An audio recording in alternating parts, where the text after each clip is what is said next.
everyone, and welcome to the final video for the results for excuse me, for the Eat to Live challenge, which is one of Dr. Fuhrman's plans. This diet went really well. Was really pleased with the results. I really felt good about what it was that I was eating. So saying that, let's just jump right in and talk about the different characteristics that make this, whether it would be a good diet or not, or a good plan to follow.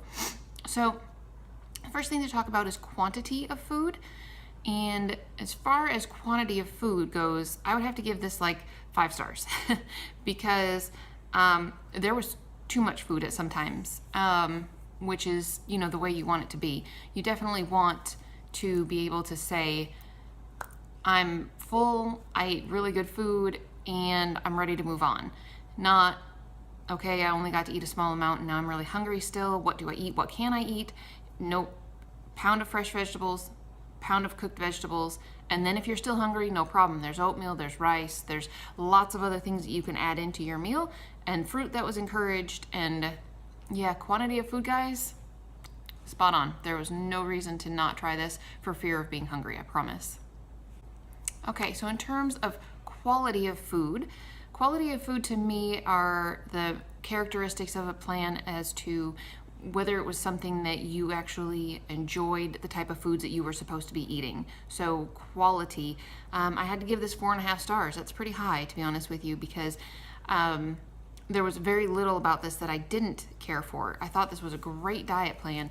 The only thing that I would say quality-wise is that every once in a while there would be something that I would really like that really isn't part of the plan lifestyle-wise. Although, if you were sticking to this forever and it was just your thing, I'm pretty sure that it would be safe to say you could throw in a potato here or there, or you could throw in, you know, a sandwich here or there and have it not be that big of a deal.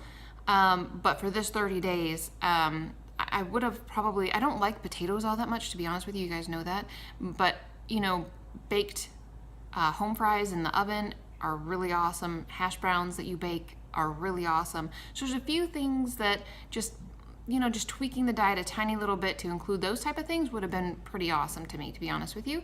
However, when all that is said and done, I wouldn't want to discourage you if you don't like vegetables, but if you do like vegetables, this is definitely a plan to try. There's such a huge variety that you could pick from.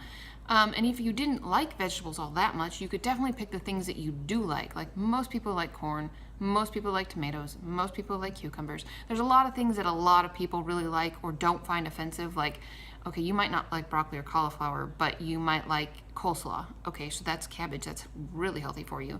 So as far as quality goes, 4.5 stars all the way around. It was a really good way for you to get in lots and lots of really nutrient-dense food without a whole ton of calories, and that was really awesome.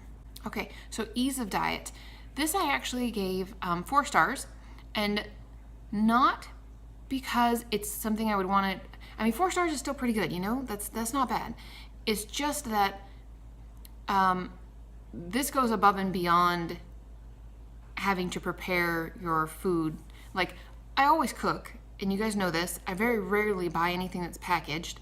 However, if that's not your lifestyle, this might be a challenge. You can always have a salad, and that's a really great way to get in a pound of fresh vegetables. But then in terms of having to have cooked vegetables, you kind of have to plan that a little bit. So it is a little bit challenging, excuse me, to make sure that you get all of the vegetables in a day that you need. However, there were definitely days that I felt like I just had it spot on, and it was not hard.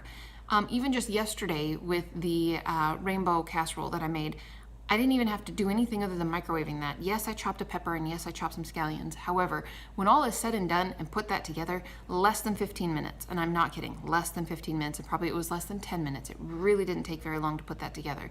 So if you think about it and plan for things and try to live outside of what your norm is, it really was not that tough. But there were definitely days that I was like, another raw vegetable, what do I do? So, I mean, if you're interested in having a salad every day, which I know a lot of the plant-based doctors encourage, then that could be your pound of fresh vegetables, raw vegetables, and call it good. That would be awesome.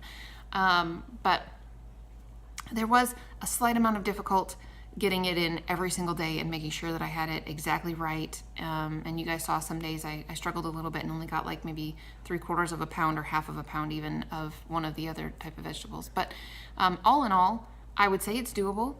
There might be some days that you struggle a little bit more than others. But geez, that's what the internet's for. Go out and look for recipes for raw vegetables and you'll get a lot of things.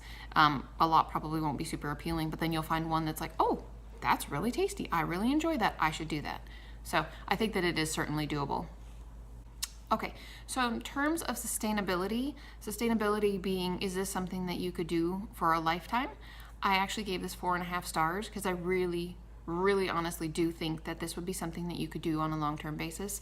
So Dr. Fuhrman's plans do include a small amount of meat. So if that is something that you are just absolutely adamant about not cutting out of your diet completely, or you have someone that lives with you that is absolutely adamant that they're not going to get rid of meat completely, it's actually, it is something you could do. You could include a small amount of meat in your diet to make this more sustainable for somebody who's not completely plant-based.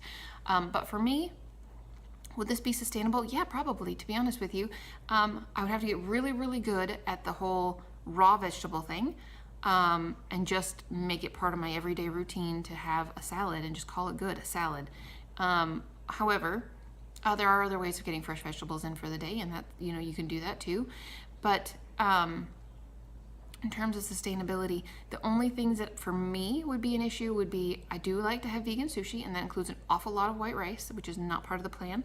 And on occasion, I would like to have a potato, meaning like hash browns that we bake, or French fries that we make in the oven, or something along those lines. And those aren't really included as part of the meal plan. However, that being said, like I said, once you get to a point in your life where you are very healthy, you're at I won't say even an ideal weight, but a good weight for your body structure and your body frame, there's little things that you can toss in here and there, and it's not going to complicate things. However, on a regular basis, if you're not where you need to be yet, like I'm not where my body is at its physical best weight yet, including those things kind of still feels like cheating on a diet. However, in the long run of things, I think that this is probably one of the healthiest plans that you could possibly include.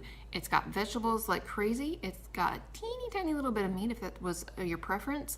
And it has a lot of, wants you to include whole grains and fruits and beans.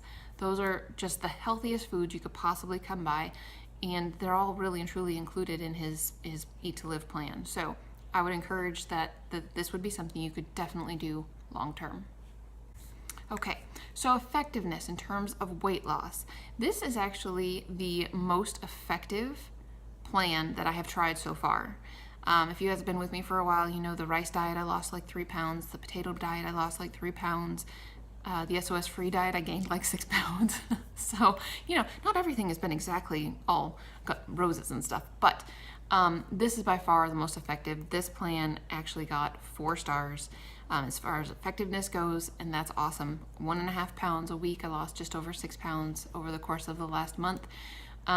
So that's phenomenal to me. That's super awesome. I know a lot of people think that if you're losing weight slower, that just means you're not quite doing it right. But like I've told you guys before, when you have we're all human. You have compounding factors that make it more difficult to lose weight. One is I work nights, and my cortisol level is like through the roof. It makes it super hard to lose weight. I guarantee you there are other people out there that have stress on their bodies that their cortisol levels are elevated. Makes it hard to lose weight. The whole night shift, day shift, switching back and forth, my body's constantly confused about that. That doesn't probably help things any at all. There are people out there that have thyroid problems, and that makes it very difficult to lose weight. There are people out there that have other mobility issues that makes it very difficult for them to be active and to maintain a healthy body weight. So there's lots of reasons why it would be difficult to lose weight quickly, and it's actually healthy to lose weight on a slower basis. So to me, losing 1.5 pounds a week is like phenomenal. I think that's super awesome, especially when you do it and you're not hungry, and you know that you did it in a way that you ate really healthy food that was really nurturing to your body, and you weren't hungry. I love not being hungry. I'm totally cool with that. So yeah, 4 stars as far as effectiveness goes, for sure. Alrighty guys, so the overall grandiose scheme of things, this got 4.5 stars, which is one of the highest ratings you could possibly, I mean, 5 stars would have to be everything was absolutely perfect, you know, and there's just little things here and there that you would tweak about every diet plan that makes it just not quite perfect for you, whereas it might be perfect for somebody else and somebody else might hate it, honestly.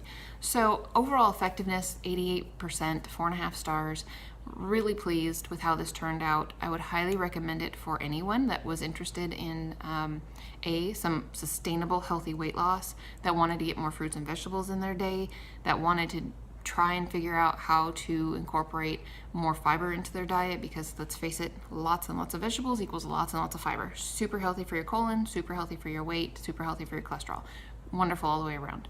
So overall, I would highly recommend this to anybody that wanted to try. I really actually think Dr. Fuhrman's pretty awesome in terms of his website, in terms of the recipes that he offers. But there's lots of good recipes out on the internet too. You don't have to pay to belong to a particular website in order to find good recipes.